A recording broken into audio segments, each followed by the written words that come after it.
오늘 성령 강림 주의를 당해서 우리에게 주신 하나님의 말씀을 봉독하겠습니다. 신약 성경 요한복음 16장 4절로 11절 말씀까지 봉독하게 됩니다. 신약 성경 175면입니다. 175면 요한복음 16장 4절부터 봉독하게 됩니다. 이 계시의 말씀을 봉독할 때에 다 함께 하나님의 음성을 들으실 수 있기를 바랍니다.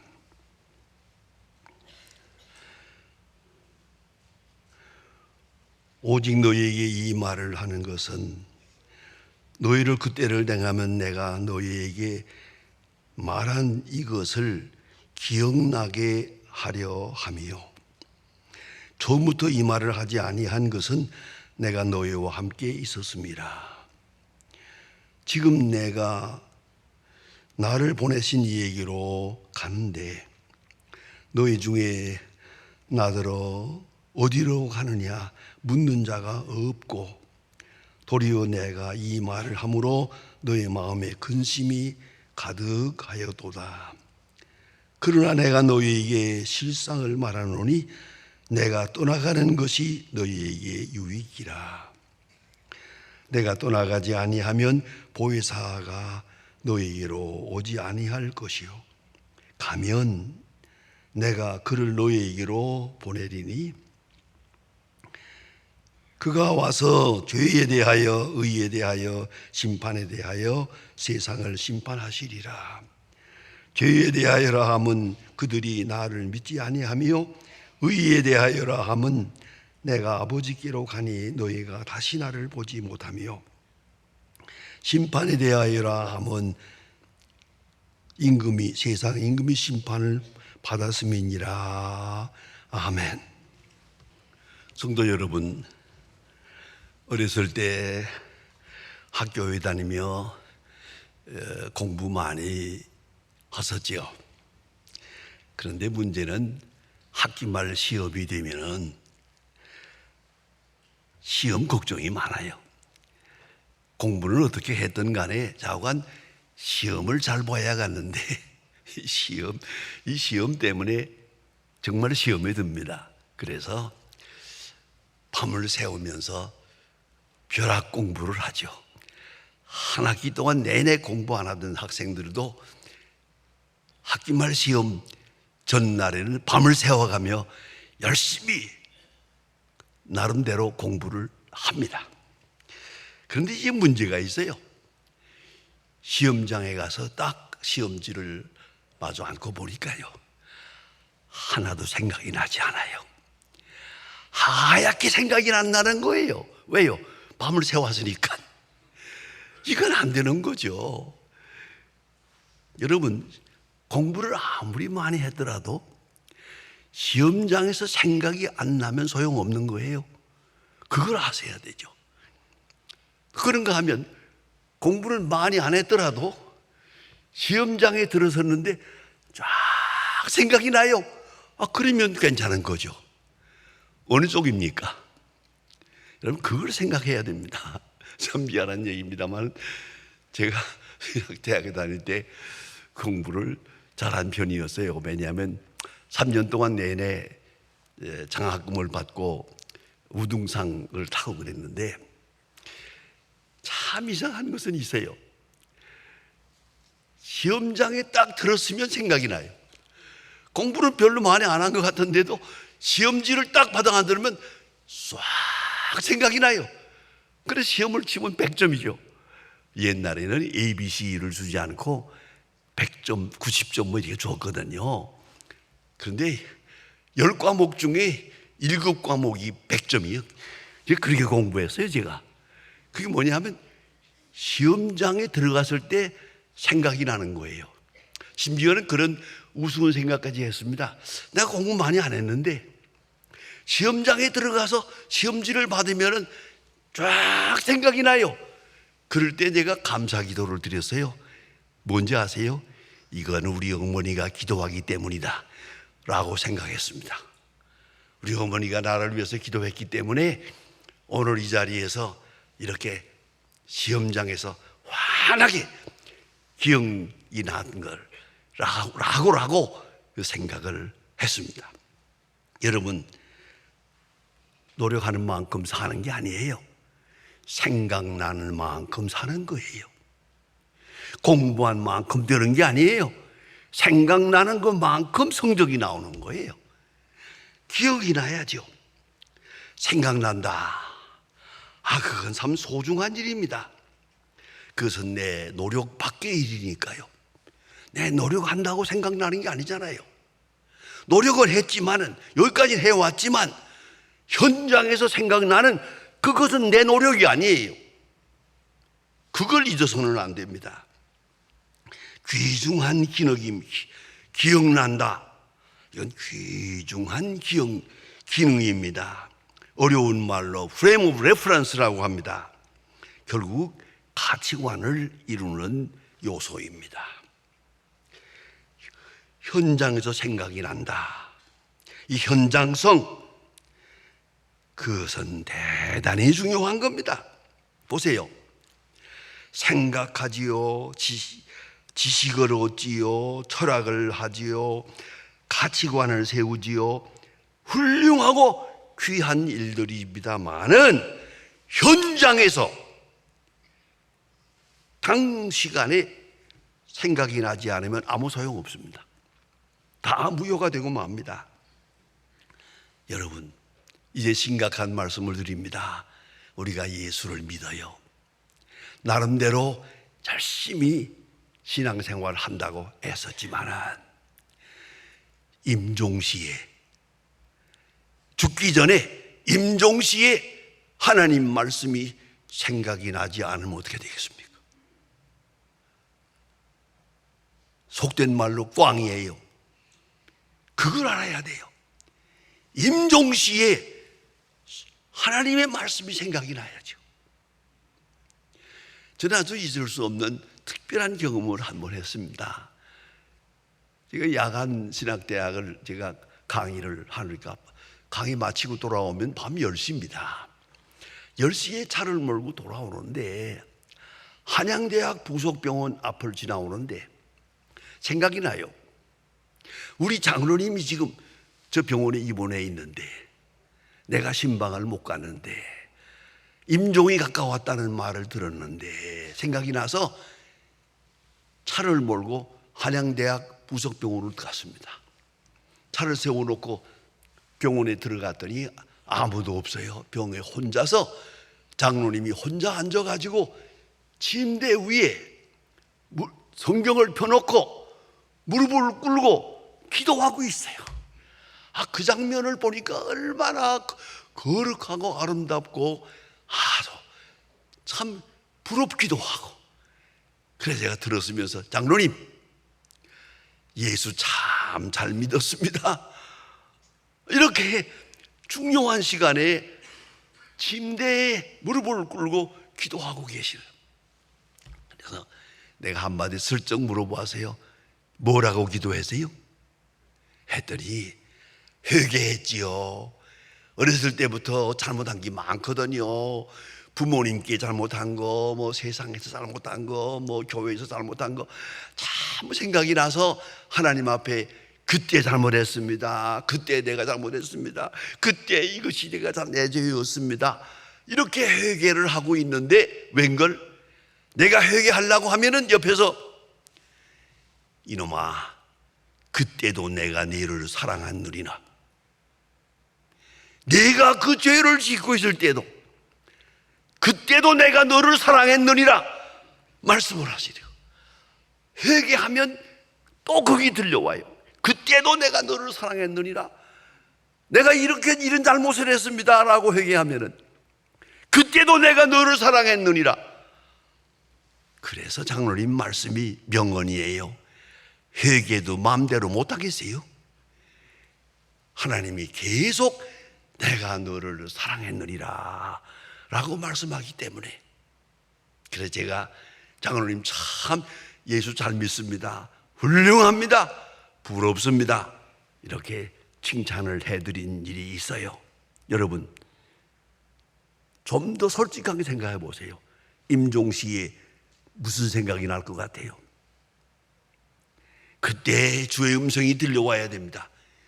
내가 지금까지 들었던 하나님의 말씀, 깨달았던 하나님의 말씀과 함께 주님의 음성이 내가 너를 사랑하노라, 이 마지막 말이 들려오지 않으면 그 모든 노력이 다 숲으로 돌아가는 거 아닙니까? 이게 얼마나 중요합니까? 기억난다, 그건 내 마음대로 하는 거 아니잖아요. 더구나 임종시에 기억나는 것은 하나님의 역사지요, 성령의 역사지요. 그걸 내 마음대로 하는 건 아니거든요. 그런 거로 여러분, 그야말로 임종시에 하나님의 음성이 들려와서 내가 너를 사랑하노라 하는 부드러운 주의 음성이 가까이 들려오면 이 얼마나 좋은지. 스데반이 그랬고 사도 바울이 그랬고 하나님의 귀한 종들이 다 순교할 때 주의 음성을 들었어요. 사도 바울이 말합니다. 내 앞에 면류관이 있다. 임종이 가까웠는데 로마 감옥에서 순교하게 되는데 내 앞에 면류관이 보입니다. 달리갈 길을 다가가고 믿음을 지켰으니 내 앞에 면류관이 있다. 면류관이 보인다. 사도 바울이 말하고 있어요. 그것은 내가 보는 게 아니죠. 하나님이 보여주시는 거죠. 이게 놀라운 얘기가 아니겠습니까? 오늘 본문에서 주님은 말씀하십니다. 그때에 기억나게 하리라. 예수님 지금 방금 십자가에 돌아가시게 됩니다. 제자들은 두려움에 떨고 있습니다. 이때 하시는 말씀입니다. 내가 떠나간 다음에 성령이 와서 내가 너희들에게 한 말을 기억나게 하리라. 분명하게 약속하고 있습니다. 기억난다. 이건 아주 중요한 겁니다. 그건 창의적인 것이 아닙니다. 여러분, 기억난다. 이건 계시가 아니에요. 들었던 것이 기억나는 거예요. 들었던 거, 보았던 거, 감격했던 거, 체험했던 거, 은혜 받았던 거, 그것이 기억나는 거예요. 그것이 오늘 와서 성령의 역사로 기억나서 그 말씀의 능력이 효력 있게 되는 거죠. 효과 있게 되는 것이다. 그것이 바로 성령의 역사입니다. 좀 어려운 신학적인 말씀을 드립니다. 종교개혁자 마틴 루터의 신학 속에 나오는 얘기입니다. 하나님의 역사는 전부가 계시의 역사다. 하나님께서 일방적으로 우리에게 계시하신다. 계시의 역사가 둘이 있는데 하나가 객관적 계시요, 하나가 주관적 계시다. 이렇게 어려운 말로 말하고 있습니다. 객관적 계시라는 것은 예수님의 십자가요, 성경에 나타난 사건들이요, 예수님의 말씀입니다. 이거 전부 다 객관적인 겁니다. 예수님의 말씀, 성경 말씀, 성경에 나타난 역사, 이것은 객관적인 것입니다. 그런데 또 하나는 객관적인 말씀이 우리에게 가까이 왔습니다. 이 말씀을 받아들이게 하는 역사, 믿게 하는 역사, 기억나게 하는 역사, 이건 주관적인 겁니다. 그래서 루터는 말합니다. 객관적 계시와 주관적 계시, 이 함께 하나님의 구원의 역사는 이루어지는 것이다. 그런데 여기 오묘한 게 있습니다. 신학적으로 중요한 말입니다. 객관적 계시가 없는 주관적 계시에 빠지면 신비주의자가 됩니다. 성경 말씀이 없는 계시, 역사적 계시가 없는 계시, 이것은 신비주의자가 됩니다. 그래서 미쳐 돌아가는 거예요. 잘못되는 거예요. 그런가 하면 또한 더 중요합니다. 성령의 역사에만 치중하면 신비주의자가 됩니다.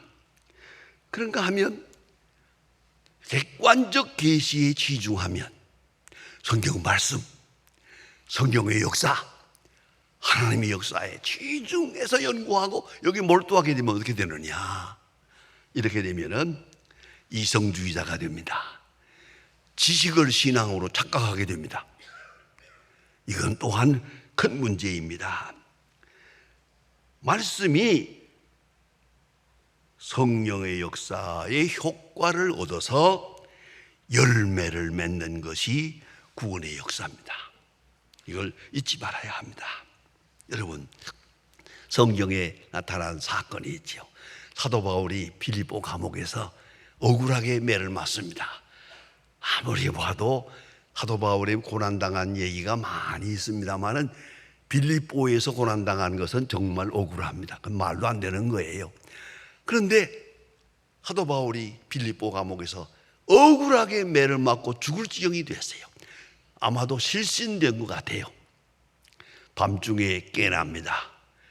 깨나는 동안에 그의 마음속에 다가오는 게 있습니다. 기억나게 되는 게 있습니다. 그래서 찬송을 불렀습니다. 그 시간에 억울합니다. 왜 내가 이 고생을 해야 합니까? 그런 불만이 없습니다. 성령의 역사함으로 고난받은 것을 기뻐합니다. 그래서 빌립보 1장에서 말합니다. 내가 받은 은혜에 너희가 참되한 자가 됨이라. 내가 너희를 위해서 고난당하는 것, 그 자체가 은혜야. 은혜. 내가 오늘 감옥에 있는 것도 은혜예요. 이 모든 고난을 은혜로 소화할 수 있는 것이 뭐냐? 성령이에요. 성령이에요. 성령이 기억나게 한 거예요. 이것이 은혜다. 내게 주신 축복이다. 특별한 은혜다.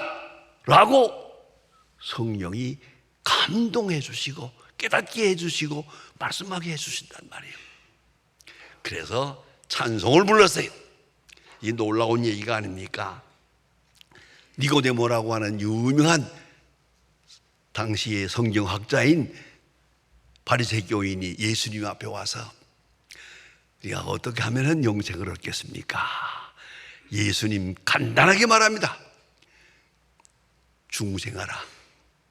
거듭나지 아니하면 하나님 나라를 볼 수 없느니라. 딱 한마디 합니다.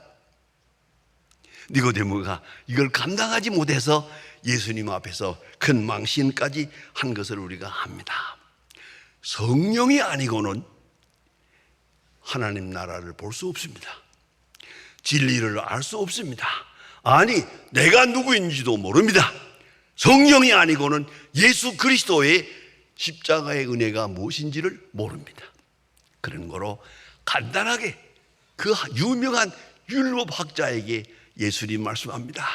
거듭나라. 중생하지 않으면 하나님 나라를 볼 수도 없고 하나님 나라를 알 수도 없고 하나님 나라에 들어갈 수도 없느니라. 확실하게 예수님께서 말씀하고 계십니다. 여러분, 잊지 말아야 합니다. 성령의 역사, 그런 창의적인 역사가 아닙니다. 이제 이미 있는 말씀을 알게 하고 깨닫게 하고 효력 있게 하는 겁니다. 절대로 신비주의적으로 이해해서는 안 됩니다. 말씀과 함께 합니다. 예수님이 한마디 기억나리라. 이거 뭐예요? 이미 너희들에게 들려준 말씀, 생명의 말씀, 그 말씀이 기억나게 하리라. 딱 한마디가 그게 성령의 역사라는 것을 명확하게 말씀하고 계십니다. 들은 바, 경험한 바, 깨달은 바. 그런데 오늘 현장에서 생각납니다. 효과 있게 합니다. 생명력 있게 하는 것입니다. 많은 사람이 예수님 앞에 와서 이적을 보았습니다. 병 고침 받았습니다. 이건 사건입니다. 객관적 계시입니다. 그러나 이것을 이적이라고 합니다. 두나미스. 그러나 그 다음에 성령의 역사로 말미암아 표적화합니다. 어려운 얘기입니다만 이적이 표적으로 바뀝니다. 사건은 같은 겁니다. 그런데 믿음이 없을 때, 성령의 역사가 없을 때는 이적뿐입니다. 야, 문둥병 자가 낫는다, 죽은 자가 살아난다, 5,000명 먹는다, 굉장하다, 깜짝 놀란다, 거기까지입니다. 그러나 그것이 말씀이라고 하는 것을 모릅니다. 이게 생명의 역사라고 하는 것을 모릅니다. 성령이 임할 때 이적이 표적이 됩니다. 사건은 같은 사건입니다. 그런데 이해가 다릅니다. 성경을 자세히 보면, 그래서 마태, 마가, 누가복음에 보면 전부 이적 합니다. 요한복음엔 표적입니다. 사도행전엔 표적입니다. 이적 사건이 표적화하는, 그게 바로 성령의 역사입니다. 대단히 귀중한 말씀입니다. 들은 바, 경험한 바, 깨달은 바, 그것이 성령의 역사에 의해서 이제 오늘 사건이 됩니다. 오늘의 사건이 되고, 오늘에게 주신 말씀이 되고, 오늘의 심령을 변화하게 하사 구원에 이르게 하는 겁니다. 예수님 말씀하십니다. 제자들과 유월절을 잡수시면서 말씀합니다. 그 장면은 너무나도 처절합니다. 제자들은 정신이 하나도 없습니다. 예수님이 출세할 거라고 생각해서 자리다툼을 하고 있지 않습니까? 생각하면 그 한심합니다. 그 한심한 제자들의 발을 씻기십니다. 예수님께서 친히 제자들의 발을 씻기시면서 하시는 말씀입니다. 지금은 모르지만 이후에는 알리라. 지금은 모르지만 이후에는 알리라. 무슨 말씀입니까? 지금 너희들에게 절다구니가 없어서 세상 정욕에 사로잡혀서 내가 출세할 줄 알고 권세 둘 줄 알고 왕위를 가질 줄 알고 너희들이 모여 앉았지만은 그거 다 잘못된 생각이지만은 이제 내가 십자가를 지고 부활한 다음에 성령이 와서 그때 가서 그때는 알리라. 내가 왜 너희들의 발을 씻기는지, 내가 왜 십자가에 죽어야 하는지를 너희들이 알게 될 것이다. 지금은 모르지만 이후에는 알리라. 얼마나 여유 있는 말씀이고 얼마나 귀한 말씀입니까? 지금 나무라지 않습니다. 책망하지 않습니다. 이 미련한 놈들이라고 꾸지람하지도 않았습니다. 그 장면을 보면 예수님의 마음이 얼마나 아프고 또 얼마나 넓고 얼마나 위대한가를 다시 생각하게 됩니다. 지금은 모르지만 이후에는 알리라. 가끔 그런 일도 있잖아요. 딸들이 어머니의 속을 썩여요.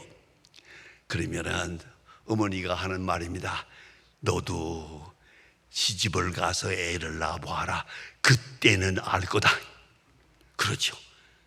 Someday you know what I mean. 언젠가는 알게 될 거다. 성령의 역사로. 예수님의 확신입니다. 확실한 말씀입니다. 특별히 예수님 말씀 중에 귀한 말씀이세요. 너희가 공회에 끌려갈 때, 공회에 끌려갈 때 가서 무슨 말을 할까 미리 걱정하지 마라. 일단 끌려가라.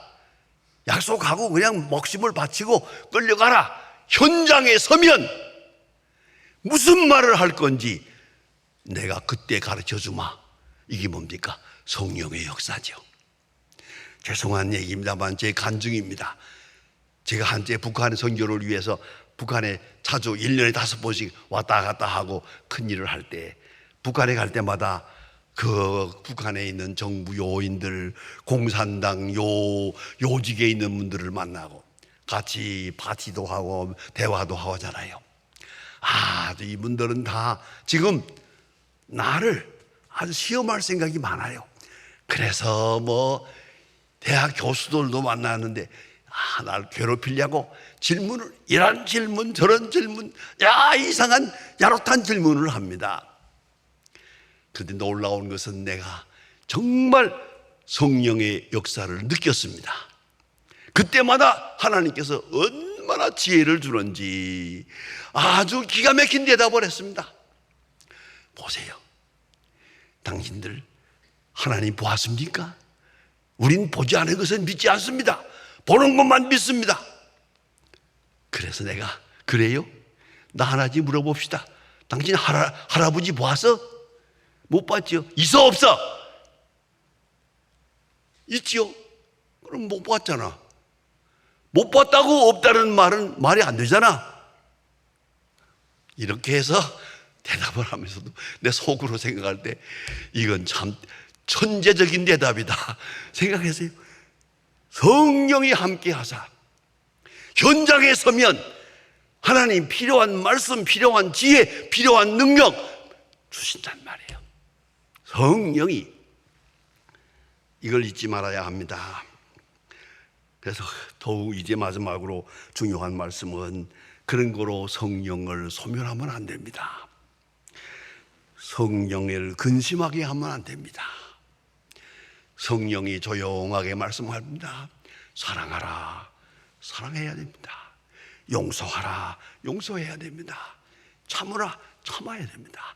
기뻐하라, 기뻐해야 됩니다. 성령을 근심하게 하지 마라. 성령을 근심하게 하지 마라. 내 안에 계신 성령을 근심하게 하면 안 된단 말이에요. 성령을 기쁘게 해드려야지. 잘 순종을 해서 성령을 기쁘게 해드려서 내 입에서 찬송이 나오게, 그것이 신앙생활입니다. 기도하십시다. 하나님 아버지, 귀한 아침 성령 강주일을 당하여 성령의 역사에 대해서 주신 계시의 말씀을 다시 한번 확인해 보았습니다. 주여, 여기까지 인도해 주신 하나님 진심으로 감사합니다. 모르는 가운데 인도하셨고 때로는 거역하는 가운데도 마다하지 않고 강한 말씀과 성령으로 여기까지 인도해 주심을 감사합니다. 이제는 성령의 역사에 순종하게 하시고 성령을 근심하게 하는 일이 없게 하여 주시고 성령을 기쁘게 해드릴 수 있는 그런 온전한 신앙생활이 되게 하여 주시옵소서. 예수님의 이름으로 기도합니다. 아멘.